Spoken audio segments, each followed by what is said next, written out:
A fines del invierno del 2013, un hombre cuya familia había vivido en la misma casa por generaciones perdió súbitamente la vida cuando un hundimiento tuvo lugar debajo de los cimientos de su hogar, lo cual hizo que el suelo literalmente colapsara y simplemente se tragara la edificación.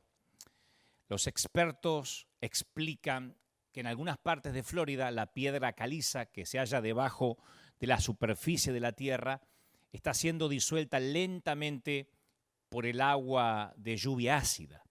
Y cuando suficiente roca es carcomida, el vacío simplemente produce un colapso bajo el peso de lo que un cimiento inadecuado ya no puede sostener.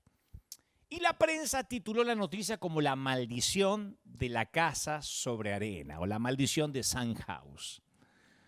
Y hay algo similar llamado el síndrome del hundimiento y tiene que ver con la vida humana. Y este hundimiento puede desatarse debido a un fracaso en el trabajo, a una relación personal rota, una enfermedad, un accidente. Estoy hablando de cuando se siente como si la tierra se hundiera bajo tus pies.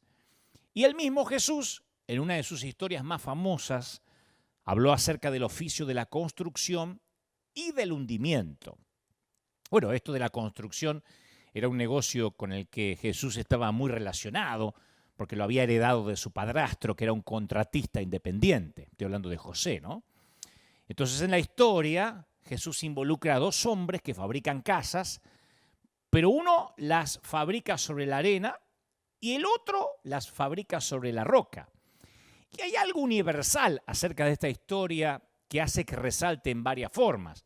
Hay una humilde versión de esta, que es una de las historias más conocidas en la literatura, que ha inspirado de hecho películas y canciones e innumerables libros, por lo general libros infantiles. Ahí están los elementos básicos de la historia. En esta historia de la literatura, los personajes principales también son constructores y cada uno de ellos construye una casa. Y no todas las casas se construyen iguales. Hay un contraste entre la sabia construcción y la construcción tonta. Y cada casa enfrenta una prueba. Si la casa se construyó sabiamente, permanece. Si se construyó tontamente, se cae. Yo sé que la conocen, ¿no? Es la historia de los tres cerditos, donde cada puerquito fabrica su casa. Uno la fabrica con pajas y hojas, con basura. Otro la fabrica con madera. El otro la fabrica con piedras y ladrillos. Pero todos fabrican. Y cada uno de ellos encara al lobo malo. Cada uno encara la misma amenaza de su enemigo de pulmones extraordinarios. Soplaré, ¿se acuerdan la historia? Soplaré, soplaré y la casa derribaré. Desde pequeños la hemos oído. Dos de los cerditos fabricaron sus casas de basura. Y nunca se detuvieron a hacerse esta pregunta: ¿resistirá al lobo? Solo, obviamente, dice el cuento infantil, resistió la casa que se fabricó con sabiduría.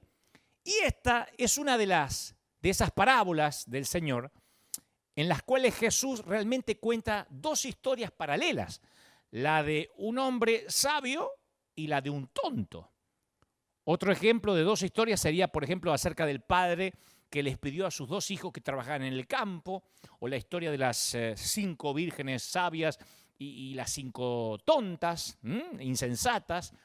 Y la manera de comprender este tipo de parábola es colocar las dos historias una al lado de la otra y ver en qué se parecen y en qué difieren. Y cuando vemos dónde se diferencian, nos damos cuenta el punto que Jesús procuraba explicar. Y en primer lugar, cada persona, según Jesús, indefectiblemente fabrica una casa. Y este detalle no varía. No es opcional. No hay variables aquí. Cada uno fabrica una casa. Todos nosotros fabricamos casas. Reemplazamos obviamente la palabra casa por carácter, por alma, y nos damos cuenta que todos estamos construyendo una vida. Cada compromiso que yo hago, cada amistad que establezco, cada habilidad que cultivo o que abandono, cada promesa que honro o que rompo, se convierte en una partecita de mi casa. Tú estás construyendo tu vida, yo estoy construyendo la mía, y la calidad de las decisiones que tomamos determinarán la calidad de nuestro carácter, de nuestro alma, porque la vida se compone de decisiones todo el tiempo. El apóstol dijo, todo me es lícito, pero no todo edifica. Y la palabra griega edifica se traduce literalmente como construir una casa. Entonces uno tiene que preguntarse en ciertos momentos de la vida, ¿hacer esto que voy a hacer incrementará a mi estabilidad espiritual? ¿Me dará mayor madurez y solidez? 1 Corintios 14, 26 dice, hágase todo para edificación. 2 Corintios 12, 19 dice, y delante de Dios, en Cristo hablamos, y todos, muy amados, para vuestra edificación. O sea que cuando armas tu vida, sin pensar en edificar carácter, construyes una casa deforme, amorfa, sin arquitectura, sin planos, sin proyectos. Son vidas sin terminación fina. Eclesiastés 9:11 dice, me volví y vi debajo del sol que ni es de los ligeros la carrera, ni la guerra es de los fuertes, ni aun de los sabios es el pan, ni de los prudentes las riquezas, ni de los elocuentes el favor, sino que tiempo y ocasión le acontecen a todos. Dijo el sabio Salomón, tiempo y ocasión les pasa a todos. Todos tienen un tiempo y una ocasión para merecerse la vida. A veces hay gente que me pregunta, ¿y dónde, cómo haces con el tiempo? Y yo siempre respondo que tengo las mismas 24 horas que el resto. Poseo los mismos 7 días de la semana que el resto. Ni nací en cuna de oro, ni heredé una fortuna de mis padres. Yo heredé deudas nomás y pantalones de mis hermanos. Pero yo supe, como dice la Biblia, literalmente que tiempo y ocasión nos tocan a todos. Todos tenemos la misma posibilidad y todos podemos acceder al mismo favor de Dios. Vivir por fe no significa no hacer ningún plan. Decir, bueno, no importa, voy a construir lo que vaya, como decimos en Argentina, lo que vaya pintando. Por ahí pongo una pared, por ahí no pongo nada. No, uno tiene que tener un plan. ¿Quién de vosotros, dijo el Señor, queriendo edificar una torre, no se sienta primero y calcula los gastos a ver si tiene lo que necesita para acabarla? Dijo el Señor en Lucas 14, 28. Nadie comienza una torre si no sabe si la va a poder terminar, porque después son torres a medio terminar, edificaciones a medio construir. Cuando se trata de una torre, bueno, puedes pasar vergüenza delante de otros arquitectos, delante del vecindario, pero si vas a edificar una vida, necesitas una estrategia, porque no es solo vergüenza lo que vas a pasar. Y la mayoría de la gente a veces solo está sentada hasta que se encuentra ante una elección, y entonces ahí es cuando toma una decisión. Son los que toman decisiones basados en las influencias del momento y no en un plan trazado. Pero ningún banco te daría dinero para construir una casa que no tiene un plano o un presupuesto del costo. Vas a un banco y le dices, quiero construir una casa. ¿Y qué casa? ¿Y qué sé yo? Ahí voy viendo. Deme plata y construyo. No. ¿Y los planos? No, planos no voy a hacer, porque voy a ver, según las ganas que tenga de construir, lo que hago a la mañana que me levanto. No, grábate esto. Dios no pone recursos en las manos de quien no tiene un plan. Dios no pone recursos en las manos de quien no tiene un plan. Alguien necesita oír esto. Sé que de todo el mensaje, esta perla alguien la necesita en especial. Dios no pone recursos en manos de alguien que no tiene un plan, un proyecto. Sin plan no hay recursos financieros. Yo conozco a mucha gente que quiere los recursos primero. Si Dios me da, voy a hacer el plan. Si Dios me bendice, voy a empezar a dar. Si Dios me prospera, se me va a ocurrir una estrategia. Y Dios no le da recursos a los que no tienen un plan. El otro día yo decía en las redes sociales, creo que el martes o miércoles de la semana pasada, que ya tenía el mensaje del domingo. Y una dama me escribió muy enfadada y dice, pero ¿cómo? ¿Los predicadores de ahora ya no se paran y esperan que el Espíritu Santo le dé en el momento? Y le digo, bueno, eso lo hacen los vagos que no quieren prepararse 3, 4, 5, 6 días antes. Si uno le pide dirección al Espíritu Santo y le pide un plan un mes antes, el Espíritu Santo no es un improvisado. Nosotros solemos ser los improvisados, el Espíritu Santo no. Si yo me siento y le digo, Señor, ¿qué quieres que diga dentro de un mes cuando me tenga que parar ante la gente con las cuales tú vas a arreglar una cita? El Señor me puede dar ese mensaje un mes antes, un año antes. Pero nosotros hemos hecho de la improvisación un don, ¿no? O algo divino, basándonos en esas palabras que dice, cuando estés delante no te preocupes qué vas a decir, porque el Señor, el Espíritu Santo pondrá palabras, pero está hablando de no defenderte. No está hablando de hacer de la improvisación un don de Dios, o una virtud. Uno puede dejarse guiar por el Espíritu en el momento, pero si te preparas antes, el Señor te puede dar mucho antes lo que tienes para decir. Porque un plan es algo que Dios bendice. Incluso, insisto, cuando el plan tenga que ser pulido, alterado, corregido, necesitamos un plan. Los recursos vienen cuando hay un plan. La gente ofrenda cuando hay un plan. Cuando dice, señores, por acá vamos, por aquí es. Cuando hay una dirección clara, específica. Cuando hay una directriz, la gente siembra y ofrenda. A mí me gusta sembrar en alguien, en un ministerio, en una iglesia que tiene un proyecto. Claro, no en los que dicen, traigan y después vemos qué hacemos. Nadie debería trabajar sin tener un plan. Si vas a construir una casa, necesitas el diseño de arquitectura, un proyecto. Si vas a hacer un viaje largo en auto, querrás tener un buen mapa, un GPS que te diga, un GPS que te diga dónde vas. Si vas a volar en avión, quieres conocer el itinerario del vuelo, qué hora despega, qué hora llega. Y hay mucha gente con buenas intenciones que se casa incluso sin tener un plan. ¿Y dónde van a vivir? ¿Qué sé yo? ¿Y cuántos hijos van a tener? Los que vengan. Otros crían a sus hijos sin tener un plan. Hay gente que tiene un trabajo sin tener un plan. Estás en esta compañía o en esta empresa, ¿a qué aspirás? No, sobrevivir. Hay gente que pastorea iglesias, me consta. Afortunadamente son los menos, pero gente que pastorea iglesias sin tener un plan. Y uno dice, ¿cuál es el plan de la iglesia? ¿Cuál es la visión? Salvar almas. No, esa es la misión, pero no es el plan. Esa es la gran comisión.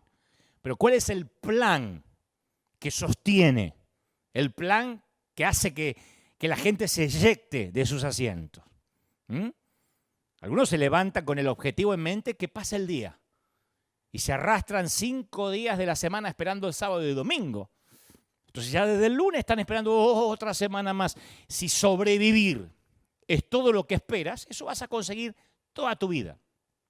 Hace poco alguien me pidió consejos sobre su empresa y yo humildemente le dije, mira, no te puedo aconsejar puntualmente sobre lo que me preguntas, pero esto cumple con las expectativas del plan de tu empresa, con lo que te propusiste cuando soñabas con la compañía. Y me dice, no, pero por lo menos esto me va a ayudar a sobrevivir un año más. Entonces yo repregunté, ¿será que Dios quiere que hagas algo más que sobrevivir? ¿Será que a un padre le agrada que su hijo esté sobreviviendo? Una de las cosas más grandes que yo he aprendido sobre la fe, en este peregrinar cristiano, es que cuando oramos por un objetivo, Dios responde con un plan. Él no siempre va a hacer milagros, pero sí, siempre te va a dar un plan. Él le dio a Josué un plan para conquistar Jericó. Él le dio a Moisés un plan para enfrentarse al faraón. Él le dio un plan a Elías cuando se secó el arroyo. Entonces creo que hay mucha gente que falla en reconocer la respuesta a su oración. Entonces dice, Dios no me responde. No, sí te responde. Lo que pasa es que estás esperando un milagro, magia, y Dios te responde con un plan. Y muchos no les gustan los planes porque no tienen control ni planos para su vida. Conozco gente que no puede ser puntual, por ejemplo, en ningún lado. Y así es por año. Nunca edifica la puntualidad en su vida. A mí me consta de gente que he conocido por años que no puede, no hay manera de ordenar su vida para llegar a tiempo a su propia iglesia un domingo. Tuvimos 10 años congregándonos y hay gente que, no sé, o no le suena el despertador, pasan los cultos más tarde, no hay manera, no hay forma. Me consta, aquí tenemos gente muy puntual y gente que nunca, jamás pudo llegar para la primera alabanza. Y uno dirá, bueno, temas de estacionamiento, de anotar los nenes en la escuela dominical. Bueno, si yo veo que todo eso me demanda un tiempo, me levanto un poquitito más temprano y digo, a ver, voy a hacer un plan para llegar temprano. No, hay gente que jamás sabe cómo se inició un culto. No solo acá, en otras congregaciones. No puede planificar puntualidad. Yo no sé cómo trabajan, yo no sé cómo estudian. Porque no puedes, en un trabajo que te dice, acá se entra a las 8, llegar a 8:30, 8:15, 8:40, cuando pinta, ¿no? O sea, hay gente que no puede edificar la puntualidad, no puede. Otros no pueden administrar el dinero. Y el problema no son los escasos ingresos, sino el estilo de vida. No pueden edificar esa parte. Y el problema es una raíz espiritual. No que no necesariamente son prósperos. Es una raíz espiritual y el estilo de vida de vivir sin presupuesto. Si ganara el doble, gasta el triple. Si gana el triple, gasta el cuádruple. No pueden edificar esa parte. Otros no pueden diezmar por la mala administración y nunca, ya te digo, nunca van a edificar una economía sólida. Una vez alguien me dijo, lo que pasa es que si diezmo no me alcanza. Yo le dije, no te alcanza porque no diezmas. No, es que si yo ofrendo me quedo con menos plata. No, tenés menos plata porque no ofrendás. Otros no pueden administrar su dieta. Comen lo que sea y no estoy hablando de ser más gordito, más delgado, estoy hablando de salud. Hay gente que vive sedentariamente, que no sale ni siquiera a caminar, se llenan de enfermedades. El médico dice, mire, si usted no sale a caminar, aunque sea media hora todos los días, se le van a tapar las arterias y él prefiere morirse antes que administrar y edificar su vida en esa parte. Hay gente que no puede edificar, no le gusta planificar nada, ni su propia salud, no puede. Y la casa es una metáfora común en la Biblia. Si alguien construye, dijo el Señor, sobre este fundamento, ya sea con oro, plata y piedras preciosas o con madera, heno y paja, su obra se mostrará tal cual es. O sea que no se puede pintar por afuera y blanquear para que no se note que es paja. Porque el día del juicio la dejará al descubierto. El fuego la dará a conocer y pondrá a prueba la calidad del trabajo de cada uno. Imagínate si tu casa es de paja. Si lo que alguien ha construido permanece, recibirá su recompensa. Pero si su obra es consumida por las llamas, él sufrirá pérdida. Será salvo, pero como quien pasa por el fuego. O sea, cada uno de nosotros es responsable de su casa. Nadie más. Y hacerlo nos dará problemas.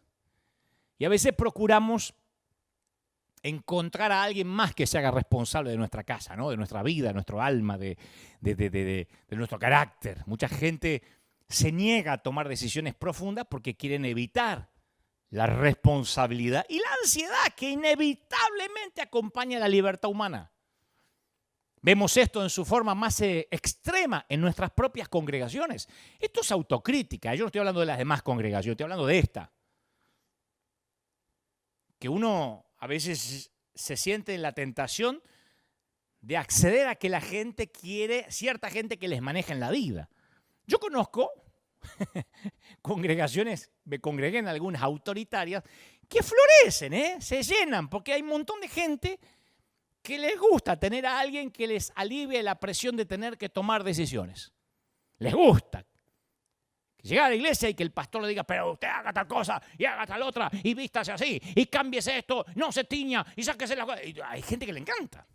Si no, no habría público para esas congregaciones. Yo una vez conocí a alguien que me decía, yo no soy feliz con mi novia, yo no la amo, pero mi líder me dijo que ella es para mí. Y que sí, yo estoy loco. Entonces hay gente que le encanta dejar el cerebro y el sentido común en la puerta del templo o que el cerebro flote en el bautisterio y que a partir de que es cristiano o que nace de nuevo, el pastor o el líder piense y decida por él. Pero el problema surge cuando estamos dispuestos a negociar nuestra relación con Dios. Cuando ubicamos la aprobación ajena, aunque sea la del pastor, por delante de lo que sabemos que agrada a nuestro Padre, ahí estamos creando un ídolo falso. Si vivimos para que los demás nos den su aprobación, o que estén felices con nosotros, o que decidan por nosotros, nunca va a ser suficiente. Es más, la aprobación ajena es una extorsión que jamás se termina. Alguien también necesita oír esto. Eso de buscar agradarle a todos es un chantaje emocional que si lo permites una vez, no te suelta nunca. Acordate la frase que tienen los gringos: no negociamos con terroristas. El terrorista puede pedir esto, no se negocia con terroristas. Y hay un montón de terroristas emocionales que si empiezas a negociar, tú dices, no, pero si le agrado y si hago lo que él dice, lo voy a dejar feliz. No, nunca terminas de pagar. Como digo siempre, es como esa gente que te echa en cara todo lo que hizo por vos alguna vez.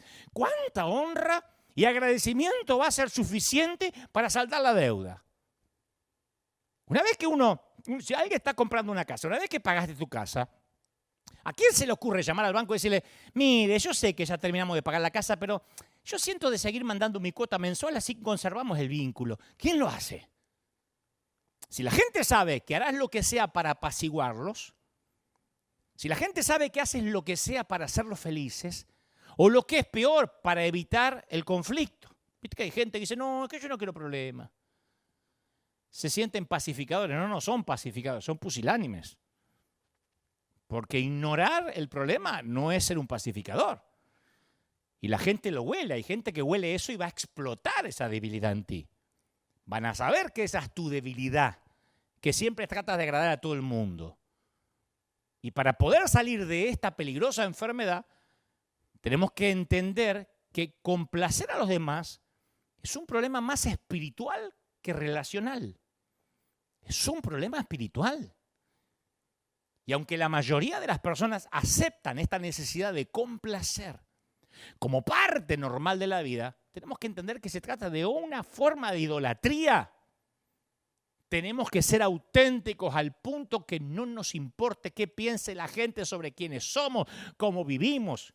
Claro, disfrazamos esto de semántica religiosa diciendo tenemos que dar testimonio. No hay que andar mostrándole al otro para que el otro esté feliz con mi vida, porque al fin y al cabo el otro no responde por la construcción de mi casa.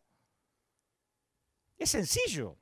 Me lo escriben a mí en las redes todo el tiempo. Y el Señor no me cierra que estés en CNN, pero no me gusta que tenés una camiseta de los Simpsons. ¿Y cuál es el problema si cuando estés ante el tribunal de Cristo, Dios no te va a decir, ¿y cómo permitiste que Dante se pusiera esa camiseta? Nos va a preguntar a cada uno por nuestra casa. Y si vivimos para la opinión ajena, estamos poniendo a la gente por delante de Dios. Y ese temor siempre nace cuando hemos sido rechazados por alguien al que queríamos complacer. Quizá provino de un maestro escolar, no sé, de una pareja, de un padre, de un hermano mayor, de algún líder de la iglesia. A veces parece que esas heridas sanaron, pero suelen arraigarse en el corazón y definir nuestro carácter, nuestra personalidad en la vida. Este problema de complacer a la gente ha acosado a la humanidad a lo largo de la historia. Estaba leyendo que en el Evangelio de Juan, los religiosos más religiosos de la época, los fariseos, vivían para la opinión pública y no para agradar a Dios. Y fuera al orar con plegarias largas y ostentosas o al hacer alarde porque ayunaban para verse súper espirituales, estos tipos vivían obsesionados por la opinión pública, ¿no? Pendiente de qué decían de ellos, de los likes. Y algunos de los seguidores de Jesús terminaban atrapados en sus artilugios actorales, en sus representaciones. Y Juan 12:42 dice, sin embargo, muchos de ellos, incluso de entre los jefes, creyeron en él, pero no lo confesaban, no confesaban que creían en Jesús.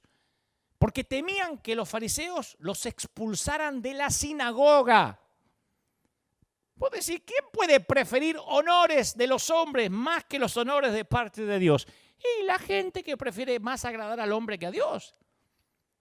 Todos construimos nuestra casa. Y para construir la casa a veces hay que tomar decisiones difíciles en la vida. La pregunta es, ¿vas a escoger agradar a Dios o agradar a la gente? Si les tienes temor a Dios, no le tienes temor a nada más. Pero si le tienes temor al hombre, le tendrás miedo a todo lo demás. Pablo dijo, ¿qué busco con esto? ¿Conocen ese episodio, ese pasaje? ¿Qué busco? Gálatas 1:10. ¿Qué busco? ¿Ganarme la aprobación humana o la aprobación de Dios? Porque si yo buscara agradar a otros, no sería siervo de Cristo. Entonces hay gente excesivamente ansiosa por complacer. Y se encuentran buscando la aprobación de los demás para validar sus decisiones, sus ladrillos de la construcción. No pueden decidir. Y a veces una pequeña crítica de una fuente equívoca los hace sentir en derrota. En lugar de decir con libertad lo que creen, hay mucha gente que ajusta sus palabras para que encajen más cerca de lo que cree que la otra persona quiere oír. Yo me acordaba del rey Herodes, que era un gobernador absoluto en el Imperio Romano, el temido soberano de Galilea. Se hacía llamar el Grande, el Mesías. Y construyó los edificios más grandes jamás vistos y las ciudades cosmopolitas como Tiberias. Hasta el día de hoy son hazañas de poder y de arquitectura. Pero Herodes era un hombre que le daba importancia a las encuestas. A tal punto que hizo que decapitaran a Juan y crucificaran a Jesús. O sea que la vida de Herodes es un ejemplo no por su poder, sino por su miedo. La debilidad de Herodes nos enseña que sin importar cuán alta sea nuestra posición, a qué nos dediquemos, no estamos inmunes a dejar que alguien más construya nuestra casa, la presión social. A Saúl le pasó algo similar. He pecado, le dijo a Samuel. Los soldados me intimidaron y les hice caso. Imagínate un rey diciendo eso. Fueron los soldados, echándole la culpa a los soldados. Las quejas suben, las quejas nunca bajan. Las excusas tendrían que subir, no tendrían que bajar. Y cuando uno ve a Saúl echándole la culpa a los soldados, dice, realmente este hombre no se merecía la corona. Con razón Dios lo desechó. ¿Compras algo que no necesitas con dinero que no tienes? Te metes hasta acá de deuda porque los demás lo están comprando. Cambias el teléfono porque ¿cómo voy a atender con ese teléfono delante de los demás? Terminas hablando, vistiendo y actuando como otras personas. En nuestras iglesias, yo lo he dicho mucho, es nuestro principal demonio enquistado, nuestro enemigo íntimo más conocido es ese. Todos visten, hablan y hasta dicen las mismas palabras. Y cuando alguien intenta ser diferente o auténtico, se le dice hijo del diablo, porque no habla igual, porque no es una oveja clonada. Y muchas veces los intentos de evadir las responsabilidades son más sutiles en esto de la construcción de casas. Una mujer joven decide a qué escuela va a ir, qué carrera va a estudiar, con quién va a tener una cita, con quién se va a casar, basándose en lo que piensa que sus padres desean que ella haga. Y nunca se le da por cuestionar sus creencias, sus valores, sus convicciones religiosas, alrededor de las cuales gira su vida desde que es niña. Ni siquiera adivina que sus padres están más inseguros de estas cosas que ella misma. Pero hasta su casa, yo conozco gente que hasta su casa está decorada de la forma que ella piensa que le va a agradar a su mamá, a sus padres. Y nada de eso es intencional, porque si le preguntás, ella te va a decir, no, yo soy una mujer independiente. Pero la verdad es que ella ha abdicado a su personalidad, ha renunciado a ser ella y no está fabricando su propia casa. Está fabricando la casa de alguien más. ¿Y sabes qué es lo peor? Que de todas maneras va a tener que vivir en la casa que ella fabricó. No hay peor cosa que fabricar la casa de alguien más? No para que viva ese alguien más, sino para que vivas tú. Es un espanto. Vivir es decidir.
Yo no quiero vestirme como los demás me dicen que me debo vestir, sintiéndome yo incómodo, porque el que me tengo que poner la ropa soy yo.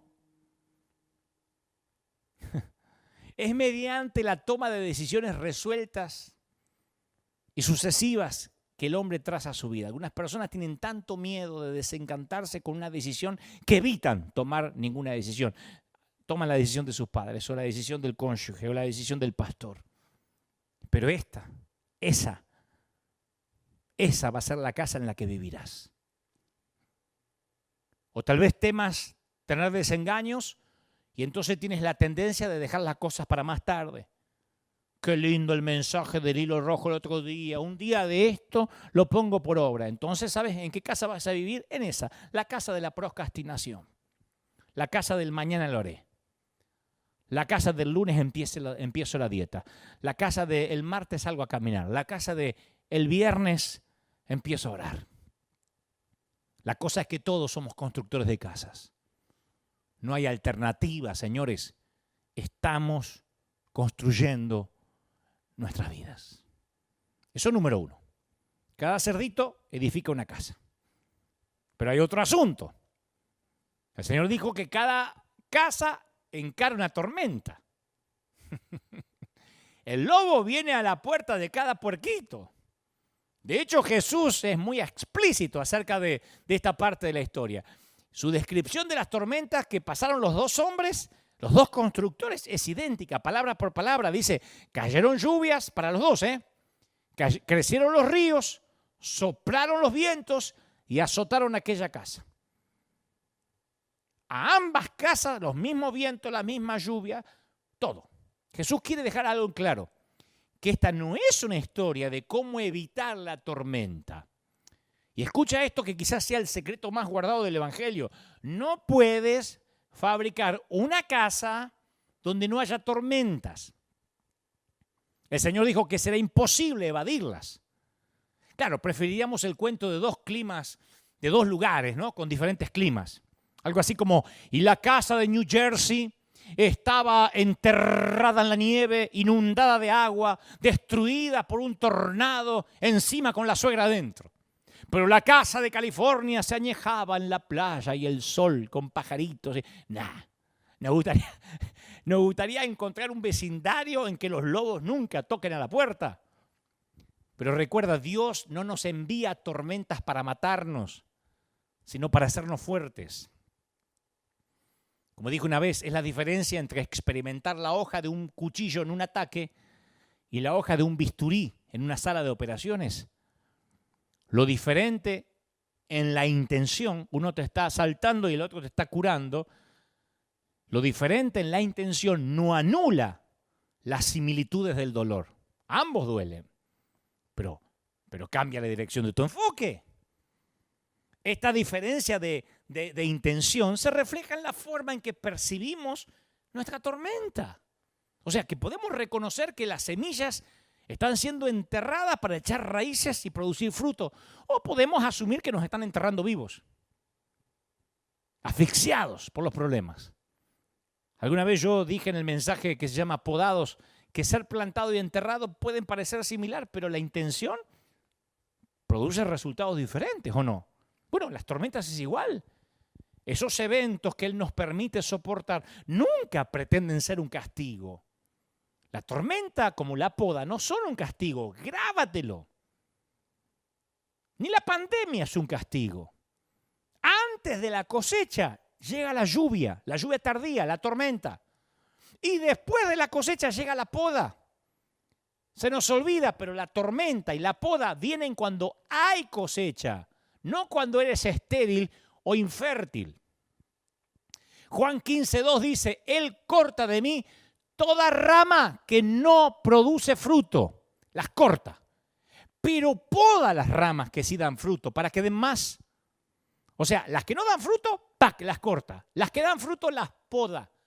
Entonces no es lo mismo cortar que podar. Tampoco dijo el Señor que poda alguna de las ramas que dan fruto. No, Él recorta cada rama fructífera. O sea, si estás experimentando recortes es porque da fruto. La poda de Dios en mí no fue porque hice algo mal. Muchas veces sentí el dolor de la poda, de las tormentas en mis ramas, pero porque di fruto.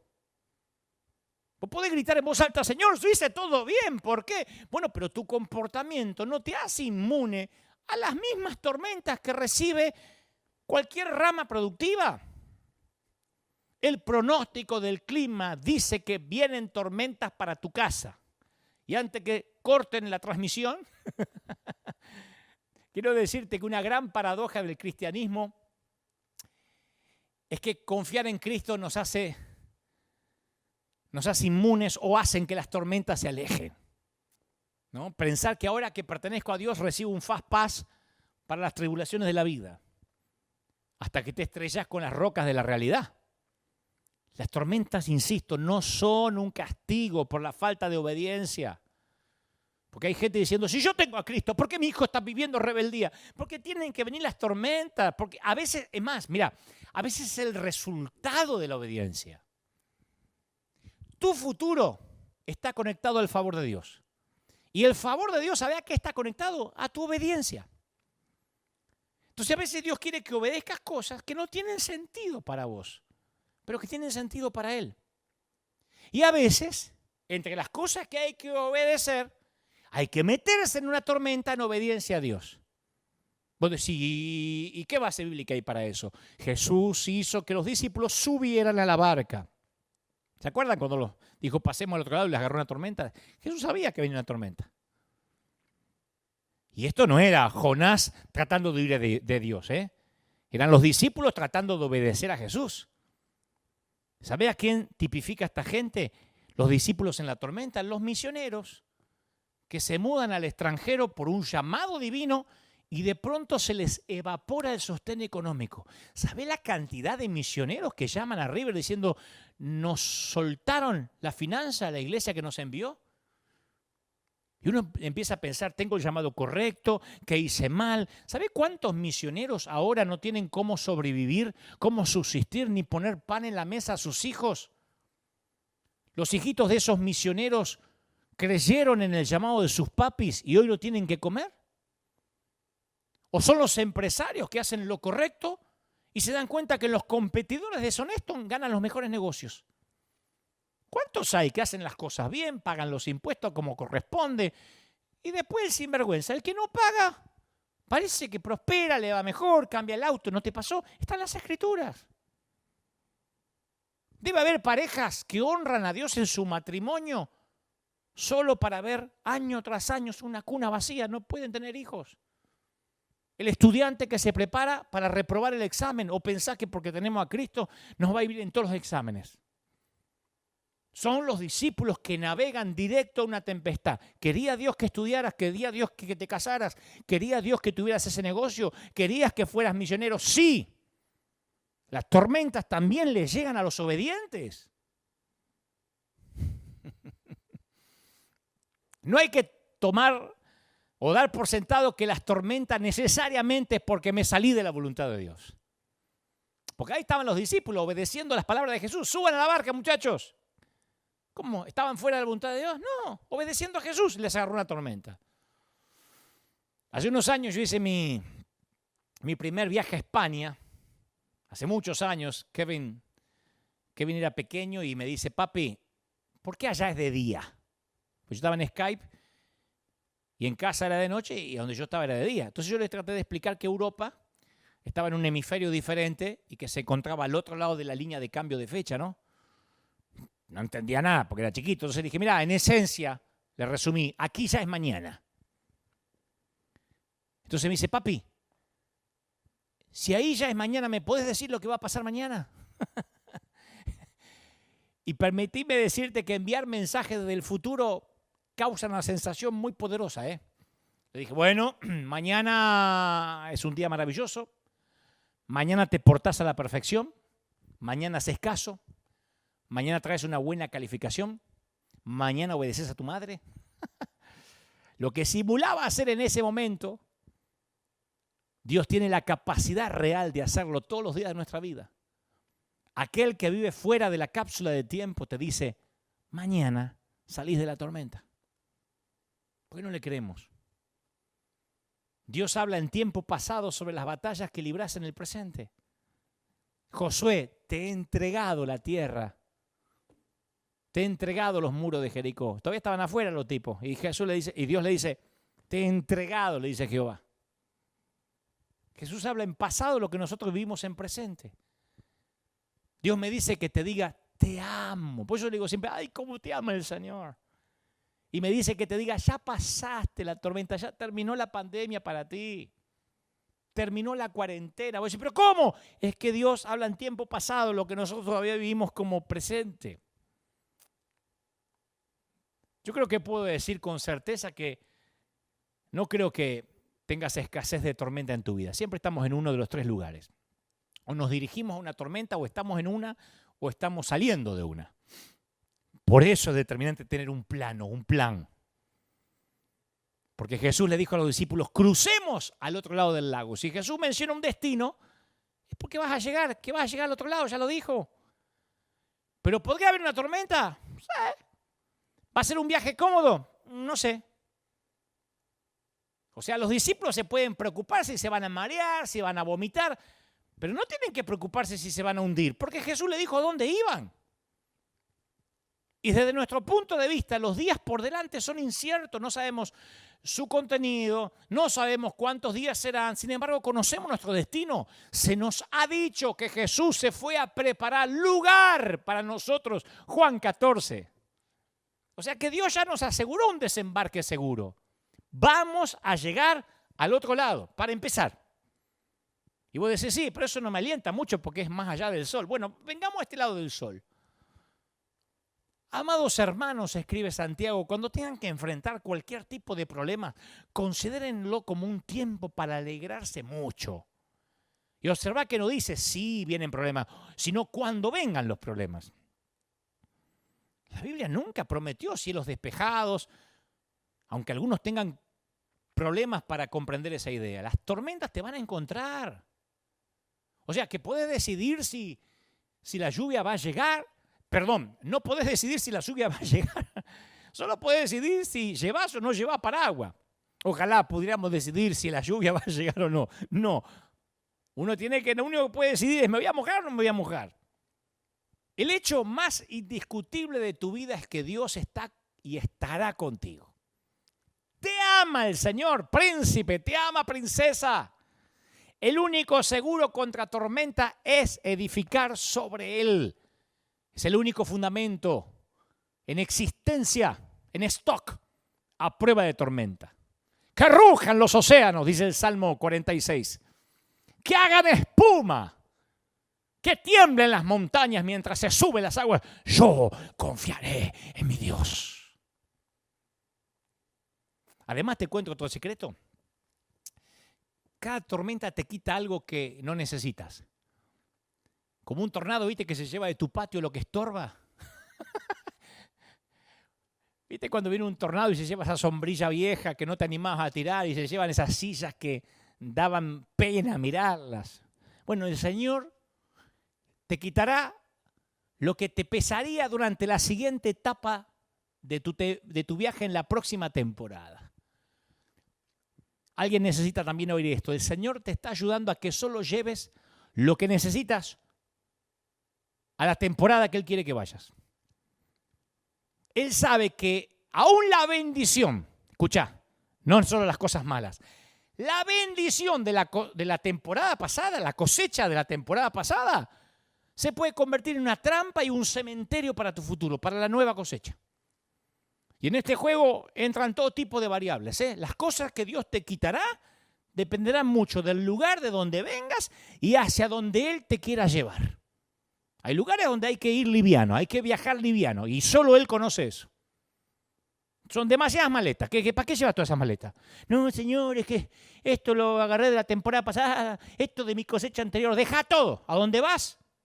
Como decía el doctor Brown en Regreso al Futuro, Volver al Futuro. A donde vamos no hay caminos, Martín. ¿A dónde vas? No necesitas tantas maletas. Tal vez Dios quiera quitarte algunas relaciones cancerígenas. Mi abuela cuando era niño solía decir, cuídate, Dantito, con quién te juntas porque la estupidez se pega. Yo tengo un mensaje por ahí que se llama La estupidez se pega, así la llamé. Y la estupidez también se pega a nuestro mundo adulto. Y tal vez una buena tormenta nos quite algunas de esas relaciones tontas. Tú dices, no, a mí no se me pega nada. Ah, no, si trabajas en un entorno, en un trabajo, en una oficina donde la blasfemia fluye todo el día como un río contaminado y todo es insulto y doble sentido, ¿se puede pegar el doble sentido de la blasfemia? Capaz trabajás en las finanzas, donde todo consiste en ganar más dinero, en la venta y ganar más comisión y quedarse a trabajar los días feriados. ¿Se pega eso? ¿Se pega la avaricia? Vas a una fiesta donde la diversión es consumir alcohol y tequila y mezclar lo otro y darle cerveza y vino tinto y vino blanco. ¿Se puede pegar la borrachera? La estupidez se pega, decía la abuela. Alguien se dedica a criticar a hombres de Dios y te empieza a pasar videitos de WhatsApp. Mira lo que dijo este falso profeta. Mira lo que dijo este apóstata. Mira. Y en vez de decirle, no me mandes eso que no me edifica, decir, uy, mira, ja. Se pega el chisme. La estupidez se pega. Salomón, el hombre más sabio que ha vivido jamás, era tan consciente de esta realidad inalterable que nos amonestó a elegir a nuestros amigos sabiamente. Dice, el que con sabios anda, Proverbios 13:20. El que con sabios anda, sabio se vuelve. El que con necios se junta, saldrá mal parado. O sea que cuando nos rodeamos de constructores tontos, nos volvemos tontos como ellos. Cuando nos rodeamos de gente sabia y madura, con buen carácter, también se nos pega esas cosas buenas. Entonces Dios a veces remueve algo de nuestras vidas, no porque esté tratando de quitarnos algo, está haciendo lugar para una cosecha nueva. Alguien tiene que decir amén. Está haciendo lugar para una cosecha nueva, es un intercambio. Y con Dios, señores, siempre se obtiene algo mayor. Porque siempre Dios nos devuelve más de lo que creemos que nos está quitando. Y cuando nos quita algo o alguien de nuestra vida está desocupando lugar en nuestro disco duro para una actualización. Y yo estoy seguro que a veces está bien, no hay una cirugía correctiva para hacer que todo vuelva a ser como antes de la tormenta. Es algo que se aprende con la experiencia. Cuando yo era chiquito, yo crecí con la idea general que cualquier problema que me pasara se podía arreglar. Si algo se me perdía, lo iba a encontrar o reemplazar. Si fallaba en algo, mis padres me lo iban a arreglar. Mi papá solía usar la frase, esto no es la muerte de nadie. Como dejando constancia que de la muerte para abajo todo tenía solución. Pero desde aquel entonces me han pasado muchas tormentas. Y aprendí que esta ilusión de pasar intocable a través de la vida es completamente equivocada. Y a veces me pregunto qué va a pasar en los próximos años y me alegro de no saberlo, ¿eh? Ya es bastante con saber que habrá tormentas. Pero Jesús dijo, no se angustien por el mañana. El mañana tendrá sus propios afanes. Cada día ya tiene sus tormentas, sus problemas. Problemas hoy, problemas mañana. Esa es la predicción, ese es el clima. Así que cada uno construye una casa. A cada casa le vienen tormentas, edifiques sobre lo que edifiques. Y las tormentas van a probar los fundamentos de la casa. Es en medio de la tormenta que se revela la solidez de la casa. Y fíjate que un fundamento no es algo glamoroso, ¿eh? Yo creo que nadie visita tu casa y dice, qué gran fundamento tiene aquí, ¿eh? Qué buenas bases. Nadie. Nadie lo sabe hasta que viene la tormenta. Y la última tormenta a la que se refiere Jesús es el juicio de Dios. Un día nuestras vidas van a pasar por el escrutinio de Dios. Y cada viga, cada madera, cada palabra ociosa enfrentará un examen escrupuloso. Un día se va a revelar la verdad de muchas casas, de las nuestras. Cada decisión que yo tomo va al edificio de mi casa. Capaz que hiciste fraude en un examen de la escuela y lo haces para obtener una buena calificación, para ganarte un aplauso y obtener un título. Pero precisamente por saber que hiciste trampa, le robaste el significado y la satisfacción que hubiesen podido tener la calificación, el aplauso y el título. Así que no podés vivir en esos títulos, calificación o aplausos ficticios, porque van a ser parte de tu casa y son mentiras, son malos fundamentos. Tal vez yo uso la manipulación para obtener lo que quiero de mis ovejas y hasta de mi familia. Sé cómo obtener las cosas a través de la sumisión, del miedo, pero no puedo vivir en estas relaciones, no pueden convertirse en parte de mi casa. No son fundamentos que resisten un ministerio sólido. Y si hoy no lo sé, va a llegar el día del examen. A todos los estudiantes les llega el día del examen. Un maestro amoroso no trata de evitárselo a los estudiantes, sino que por el contrario los prepara para el examen. Y el día del examen hace evidente lo que es una realidad. No importa todo lo doloroso que sea encarar una realidad, nunca es mejor esconderse de ella. Hay una historia real de un desocupado que se hizo pasar por músico en una gran orquesta sinfónica. La historia es verídica, ¿eh? Sobrevivió por casi 20 años simulando que tocaba el violín. Como tocaba en una gran sinfónica, nadie lo escuchaba y él simulaba. No hizo una fortuna, pero le permitió pagar las cuentas por 20 años. Y un día el rey pidió, fascinado con la sinfónica, un solo de cada músico.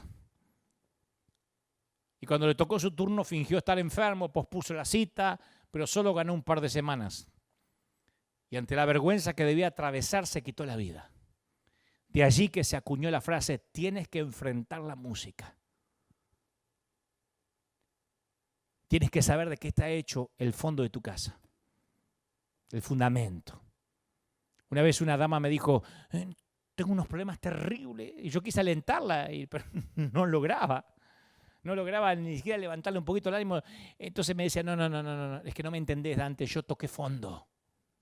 Y le pregunté, ¿qué había? Me dice, ¿en dónde? ¿En el fondo? ¿Cómo en dónde? Si me decís que tocaste fondo, ¿qué había ahí? Si te pasa lo peor, ¿qué vas a encontrar en el fondo? Solo las personas que han tocado fondo tienen el derecho de informarnos con veracidad que Dios está en el fondo.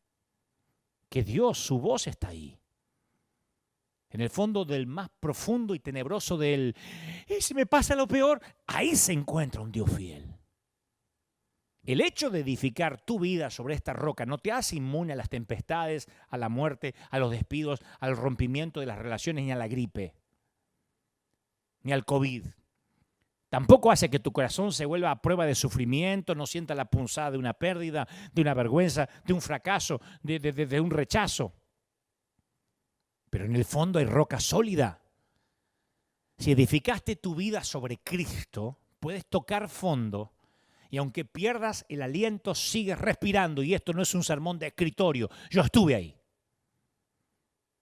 Yo he seguido en pie en medio de la tormenta.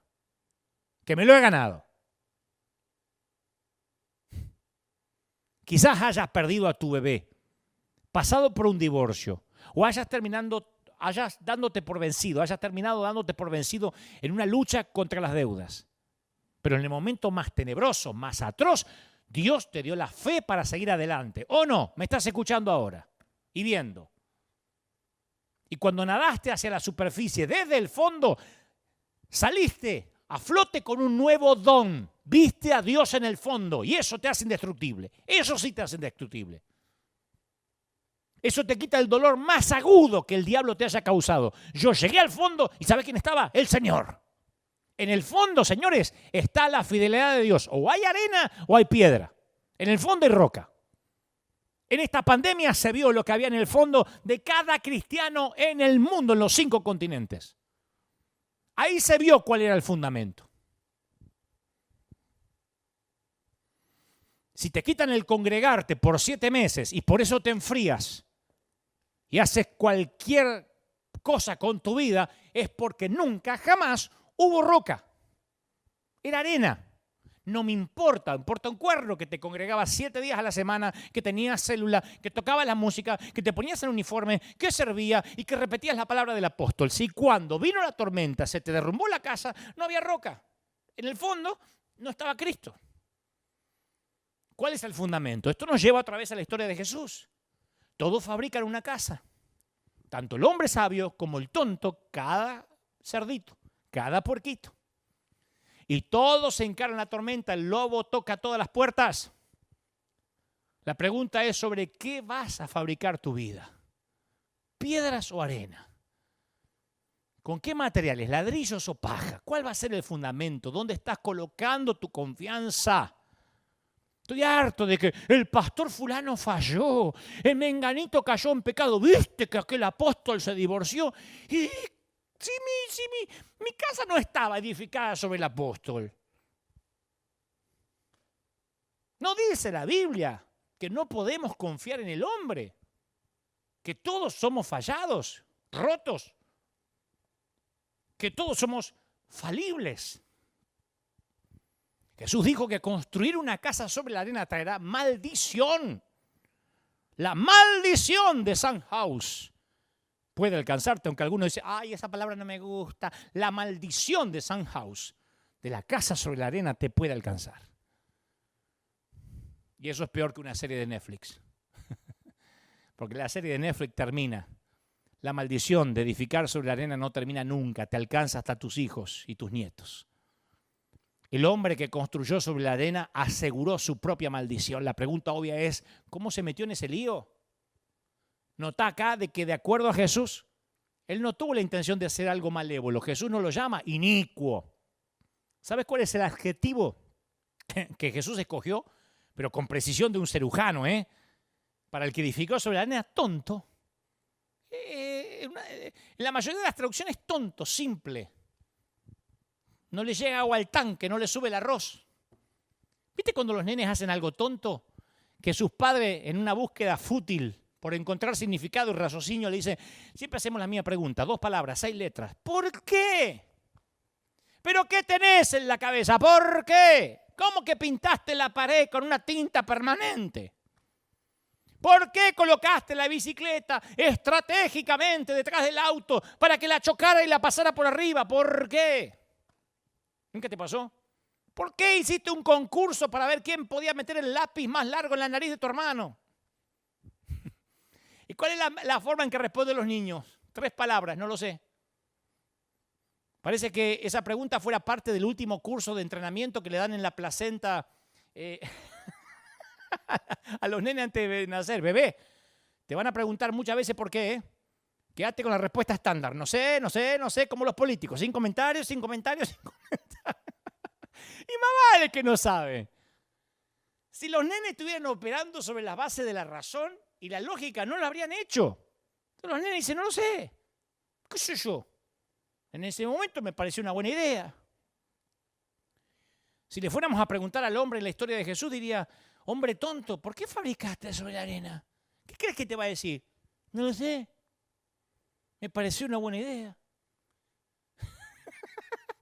Con esta cara, no sé. Me pareció una buena idea. No sé, me pareció una buena idea, no sé. Nadie se dispone a fabricar sobre la arena consciente. Ningún arquitecto dice, acá hay un espacio arenoso, una buena tormenta podría llevarse la casa, pero la voy a fabricar acá. Nadie. Lo que hacen es construir sin ver lo que hay debajo. Escucha, hace varios años mis padres notaban un extraño olor persistente en la cocina. Yo era chiquito. Y pensamos que el olor se iba a ir por sí solo. Pero no solo no desapareció, sino que empeoró. Y por extraño que parezca, venía, porque mi mamá era el oso hormiguero, hasta que encontraba. Y parece que supo que el olor salía de uno de los enchufes de la pared. Entonces quitó la tapa del tomacorriente y halló una rata muerta. Se ve que había estado corriendo por las paredes, mordió alguno de los cables eléctricos, palmó la rata, hizo de nuestra pared su último lugar de descanso. Y cuando yo cuento esta historia, que de hecho tengo un mensaje, se llama La rata muerta, mira qué original, la gente me cuenta experiencias similares. Oh, sí, un paquete de carne que se salió de una bolsa comenzó a pudrirse debajo del asiento del auto. La leche que se derramó en la alfombra, después había un olor. Y podríamos haber encendido una gran vela, haber rociado la habitación con desodorante ambiental, pero habría resultado una solución temporal. No habría solucionado la casa el olor por completo. Habríamos seguido lidiando con el olor. Porque en vez de solucionar el problema, lo que hubiésemos hecho tirando desodorante era lidiar con el síntoma. El olor no era el problema, el verdadero problema era la rata muerta. Y para terminar con esa pestilencia hubo que romper la pared e ir a la fuente. Entonces, cuando construyes sobre la arena, tu falta de carácter se convierte en tu identidad. Construyes encima de la rata pútrida. Construir encima de un cadáver de rata termina dando mal olor por más lindo que empapeles la casa después. ¿Notaste cómo hablamos de las debilidades? Decimos, soy alcohólico, ella es mentirosa, aquel es fumador. Creamos etiquetas en función de nuestros problemas. ¿Cuál es el objetivo de Satanás? Lograr que personalices tu debilidad y la conviertas en parte de lo que eres, parte de tu casa que edificaste. Él quiere ratas en tus cimientos. Él quiere ratas en tus fundamentos. Quiere que te involucres en eso al punto que no puedas separar la debilidad que tienes de la persona que eres. Él quiere que edifiques sobre ratas muertas. Él quiere que hagas de tu debilidad tu identidad. Y lo aceptamos como que somos parte de eso. Nos resignamos a esa identidad. No, tu problema no es tu identidad. Tu debilidad no te puede identificar. Por eso es determinante que sepamos lo que somos en Cristo. No importa lo que sea con lo que estás luchando, te ama el Señor. No digas más, soy alcohólico. No, soy un hijo de Dios y estoy luchando contra el alcohol. Primero decimos, soy un hijo de Dios, porque eso es lo que somos en primera instancia. Yo nunca voy a decir, yo soy chino, soy japonés, soy argentino. Entonces, si uno sabe que es hijo de Dios, soy hijo de Dios y estoy luchando con la pornografía. Soy hijo de Dios y estoy luchando en medio de un divorcio. Lo que hace no define lo que eres. La vida es así. Nadie se siente y planea una existencia mediocre. Ninguna pareja se compromete con el fin de divorciarse. Nadie alimenta el resentimiento con la esperanza de ser una persona amargada, resentida, arrugada. La gente no da a luz niños con la intención de estar tan ocupados que ni los conozcan cuando se transformen en adolescentes. Nadie planea su vida para ir al infierno. Por eso Pablo dice, tengan cuidado en su manera de vivir. No vivan como tontos, sino como sabios, aprovechando al máximo cada momento, porque los días son malos. Jesús vino a ofrecer un fundamento a los constructores tontos, un lugar seguro para morar, para que el cerdito descuidado pueda no temer a los soplidos del lobo. Jesús vino a enseñarnos cómo vivir. Y para constructores rotos como nosotros, cada palabra de la enseñanza de Jesús es un regalo de amor. ¿Y cómo la recibo? Como un ladrillo que coloco a la vez en mi pared. Hoy millones de personas excavan los escombros de sus propias vidas haciéndose preguntas sin respuesta. ¿Cómo tienes que construir? Un ladrillo a la vez. Mi viejo, la derrota no es cuando estás noqueado, sino cuando te rehusás a levantarte. Mi querida, no podemos vivir bajo los escombros. Tienes que edificar. Acuérdate, soy tu pastor, estamos juntos en esto. No se supone que viajes solo. El capítulo más grandioso de tu vida es el que está por abordar. Proverbios 24:16 dice, porque 7 veces cae el justo y vuelve a levantarse. Los justos encontramos el valor para construir otra vez. Comienza a reconstruirte primero a ti como persona en lugar de la situación. Una vez un joven preguntó, ¿por qué no hay avivamiento en las iglesias de hoy? ¿Por qué están tan muertas? Y el viejo predicador dibujó un círculo en derredor del muchacho y dijo, cuando comience el avivamiento en este círculo, va a comenzar el avivamiento en la iglesia. Todo comienza con uno. Ay, es que no tengo valentía. Dios dice, no tienes que orar por valentía. Mira que te mando, que te esfuerces, que seas valiente, no temas ni desmayes. Jehová, tu Dios, estará contigo donde quiera que vayas. La valentía no es un sentimiento que debes avivar, no es una emoción que debes esperar. La valentía es un mandato, es una acción que tomas porque se te ordenó hacerlo, no importa si te tiemblan las rodillitas. Es una elección que haces. Valentía no es ausencia de miedo, por el contrario, valentía es moverse hacia adelante a pesar del temor. ¿Por qué? Porque Dios dice, te mando. Si esperas que el sentimiento de valentía venga, nunca lo va a hacer. Algunos dicen, yo canto cuando estoy contento. No, yo elijo cantar sin importar si estoy contento o triste.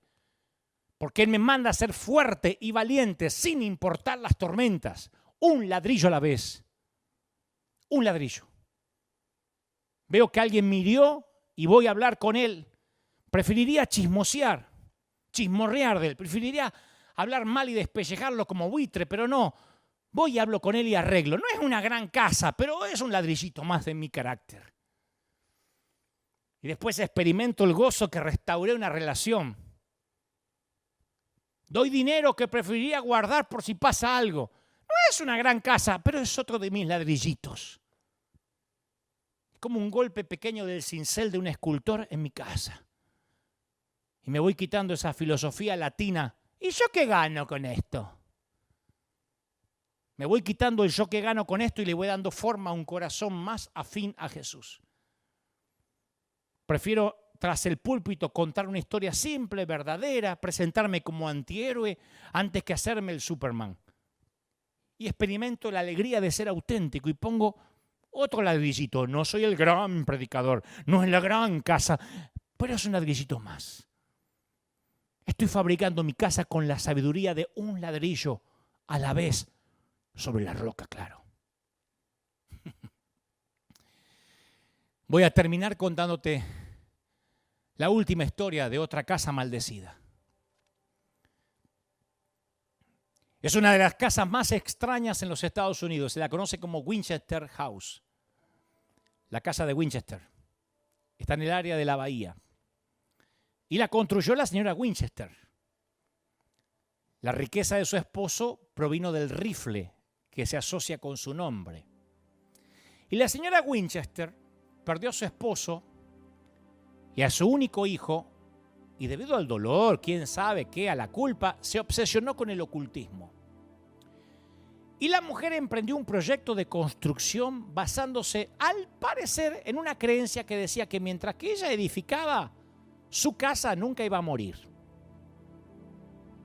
Y es una estructura extraordinaria, la gente la sigue, es un museo hoy en día. La construcción requirió 16 carpinteros empleados todo el tiempo durante 38 años. Aquí generalmente en Estados Unidos las casas son de madera. Tenía 2.000 puertas, 160.000 ventanas, más ventanas que el edificio del Empire State. Hay vueltas y dobleces por todas partes, pasajes secretos, corredores escondidos y otras excentricidades que son difíciles de sondear. Escaleras que van para el techo y ahí terminan. Puertas que se abren ante una pared de ladrillos. Todo esto se hizo al parecer para confundir a la muerte, decía la señora. Claro, todavía la estaba construyendo cuando la muerte llegó y la muerte no estaba nada confundida. La muerte tiene un gran sentido de orientación. Y después que la señora Winchester murió, fue necesario que 8 camiones trabajaran 24 horas al día, 7 días a la semana para sacar todo el material de construcción y el exceso de basura que había en la casa. Es una casa asombrosa, pero se fabricó sobre arena. La maldición de Sandhouse. Bueno, cerdito, puerquito. De puerquito a puerquito. ¿De qué va a ser tu casa? ¿De paja o ladrillos? ¿De piedras o de arena? Fabrica rápido tu castillo en la arena. Hazlo grande, impresionante, llénalo de cosas maravillosas, pero no te olvides de una cosa. No te olvides que un día vendrá el camión y se lo llevará todo. No te olvides que un día vendrá la muerte y no se va a confundir. Sabrá exactamente dónde buscar. Y soplará y resoplará y tumbará tu casa. Así que asegúrate que no construyas sobre la arena, sino que tengas una casa sobre Jesús. Porque nadie que ha construido sobre Jesús salió decepcionado. No olvides que viene el día en que Dios examinará tu casa, tu vida. Y quién sabe, la maldición de Sandhouse podría alcanzarte y nada me dolería más. Vamos a orar. Padre, gracias por los miles que están ahora oyendo este mensaje. He transmitido lo que creo me has dicho que diga, lo que has puesto en mi corazón. A los millones de constructores que están allí en distintas partes del mundo. A los que construyeron sobre la arena y están reconsiderando y replanteando su vida. A los que ahora se asegurarán de lo que hay en el fondo. A los que han recibido este mensaje, a los que ahora entienden que las tormentas son parte de dar fruto, Señor. A todos, tu bendición llegue ahora. Bendigo a los que están mirándome de distintas partes del mundo. Bendigo a nuestra congregación. Estamos entrando en la semana aquí de acción de gracias, la semana de Thanksgiving, la semana donde agradecemos a Dios por las cosechas, por lo que nos has dado, por la salud. Señor, y queremos agradecerte porque nos has amado de una manera que nos hablas de esta forma. ¿Cómo te ama el Señor, princesa? ¿Cómo te ama el Señor? ¿Cómo no te va a amar si te tiene esculpida en sus manos? Te ama el Señor, mi rey, te ama, príncipe. ¿Cómo te ama el Señor? Si el Señor te habla así, es porque tiene propósito, porque no te ha abandonado. Hay otros que sienten ahora al Espíritu Santo redarguyendo en su corazón. Y eso no es culpa, eso es el Espíritu Santo que te dice, yo todavía estoy aquí. Tu mente no se cauterizó, todavía estoy trayendo sensibilidad a tu corazón, diciendo es hora de volver a Dios. A los que están escuchándome, viéndome por primera vez, mi amigo, Mi amiga, no importa si eres católico, ateo, si eres musulmán, judío, el Señor me dice que te diga, hoy es el día de salvación. Hoy es el día, antes que termine esta pandemia, para reconsiderar un cambio en la construcción de tu vida, en tu carácter. Es lo que la gente mirará de nosotros. Nuestro carácter es lo que más admiramos de la gente. Ni sus logros académicos, ni el auto que conduce, admiramos su carácter. Y el carácter se construye sin atajos. Todos los días, un ladrillo a la vez. Quiero que lo recibas a Cristo en tu corazón. Que digas, Señor, entra en mi vida, transfórmame, hazme una nueva persona. Yo estoy creyendo que hay personas naciendo otra vez ahora y empezando un nuevo tiempo. Bendigo a toda la congregación de River, a los que son parte virtual de esta gran iglesia, de este río que llega hasta los confines de los 5 continentes. Bendigo nuestras obras misioneras en la India, Pakistán, en Uganda. Bendigo la gente que nos mira de lejos, los que siembran, los que no fallan, los que dicen, estamos contigo, Dante, estamos con ustedes, no aflojen, no bajen los brazos, te digo lo mismo, no te entregues, no te rindas, dice el Señor, yo estoy contigo. Hay mamis que están llorando ahora, hay esposas abandonadas, hay hijos que se sienten solos, pero el Señor me dice que te diga, he aquí, cuando toque fondo sentirás que yo te sostengo, yo soy tu Dios que te sostiene y te dice, no temas, yo te ayudo. Cuando pases por las aguas no te anegarán, cuando pases por el fuego no te quemarás, ni la llama arderá en ti. Yo soy Jehová, quien te sostiene con la mano derecha y te dice, no temas, yo te ayudo, pequeño, yo te sostengo. Lo creo, lo declaro, en el nombre del Padre, del Hijo y del Espíritu Santo. Amén y amén. Gloria a Jesús. Hemos llegado hasta aquí y te transmití lo que creo Dios ha puesto en mi corazón. Te veo, Dios mediante. El próximo fin de semana empezamos la semana de acción de gracias. Gracias por estar ahí. Vamos a agradecer a Dios. Vamos a decir, Señor, hasta aquí nos ayudaste y nos vas a ayudar pronto a que estemos todos o nadie reunidos adorando al Señor. Que Dios te bendiga, que Dios te guarde, que haga resplandecer su rostro sobre ti. Te dejo con la canción Bienvenido a River y con la placa final para que te conectes con nosotros, firmes como talón de oso, escuadrón de búsqueda en combate contra las filas invasoras. Nos vemos, te veo ahora en CNN en un ratito y nos vemos el domingo que viene. Dios mediante, por supuesto, aquí en esta transmisión. Chau, que Dios te bendiga.